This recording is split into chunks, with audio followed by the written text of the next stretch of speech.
Thomas Watson, the former CEO of IBM, once said, "Would you like me to give you a formula for success? It's quite simple, really. Double your rate of failure." You're thinking that failure is the enemy of success, but it isn't at all.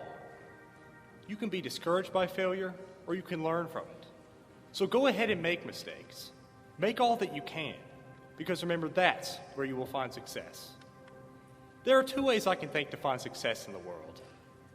And the first one is to take risk. Watson was right when he said that success is often found from failing. Unless you plan to happen upon extreme luck by winning the lottery or something like that, you're going to have to go out into the world and make something of yourselves, right? Have a plan. Go to college, enhance your human capital, and go out into the world and make something of yourselves. The extent of human capital and how it is applied determines your success in life. And when you go out into the working world, I really hate to be depressing, most of us will fail, and we will fail miserably. But it is how you deal with that failure that will determine your success. The worst thing you can do is accept it.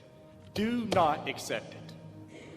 The only thing you should be accepting is that failure is natural and that you're becoming better through that process. I'd like to share some stories about failure, and you can tell me if these people accepted their failure or if they learned from their mistakes to better themselves. Bill Gates. We all knew he dropped out of Harvard to start Microsoft, and the rest was history. But it really wasn't. What most people don't know about Gates is a company called Traffic Data. It took raw data from roadway traffic to hand it to software engineers to design better applications.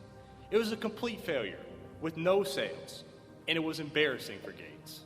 A few years later, he renamed the company Microsoft, and the rest was history.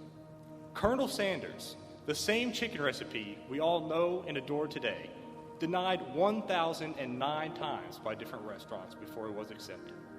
Walt Disney, fired by a newspaper editor because he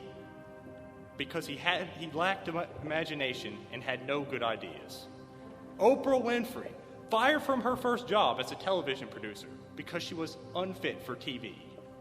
J.K. Rowling, just 5 years before the first Harry Potter novel was published. She was divorced, severely depressed, had published a series of novels with no sales, and she was on welfare. Michael Jordan, cut from his high school basketball team. Dr. Seuss, first book rejected by 27 different publishers. And my favorite, Steve Jobs, kicked out of the company he started after dropping out of college. He founded a company called Next, which failed. In the meantime, was hired at Pixar, brought Pixar to the company we know it as today. And 10 years later, Apple is failing and begging for him to come back. Of course he accepted, and the rest is history. Why am I telling you about these people that failed? The point is that failure is the seed of opportunity. You will get nowhere in life only doing what you feel comfortable doing, playing to the abilities you are familiar with. We're all human. We all have, more or less, the same potential as the next person. Go out into the world, take risk, make mistakes, get back up, and go forward carrying the knowledge of your endeavors. T.S. Eliot once said, "Only those who will risk going too far can possibly find out how far one can go." The second way I think you can find success is to never settle. When you go to college and graduate, which I surely hope all of us will graduate eventually, you'll go out into the job of your dreams, you'll have a beautiful family, so maybe some of us will pursue a professional degree. Great. All of this is great. But what you will find most among most business leaders at the top is their insatiable appetite for more. They start out as factory workers and managers, and then managers and managers, and then maybe eventually CEOs. The CEOs are the people who find their destiny and they see it out to the end. The ones who will persist through any kind of opposition. They will push until they cannot possibly push anymore. This is not to be confused with greed. I think the willingness to never settle is you wanting to see your potential out to the end. I'd like to give you two short examples of people who I believe never settle. Jen Fields, who is the current president of McDonald's, oversees 14,000 restaurants and hundreds of thousands of employees. Where was she in 1978? A fry cook at the same restaurant where she now sits at the top. Can you imagine that? literally working from the absolute ground floor of a company to becoming its most esteemed staff member.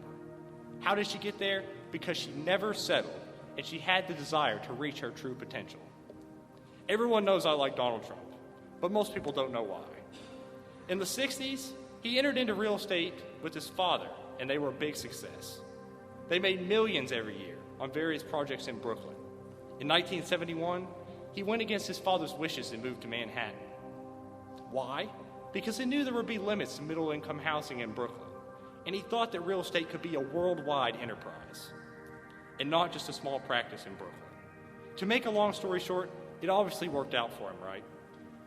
But what is inspirational to me is that he turned down what was obviously set up for him as a comfortable life, to fulfill a dream, to go out on a whim, to take risk and to fail, and to never settle. In conclusion, if I could offer you any advice, it's to take risk, to never settle. If you find yourself questioning if you were meant for more, if your potential outweighs your current circumstance, it probably does. One of my favorite quotes to live by is, shoot for the moon. Even if you miss, at least you'll land among the stars. Thank you.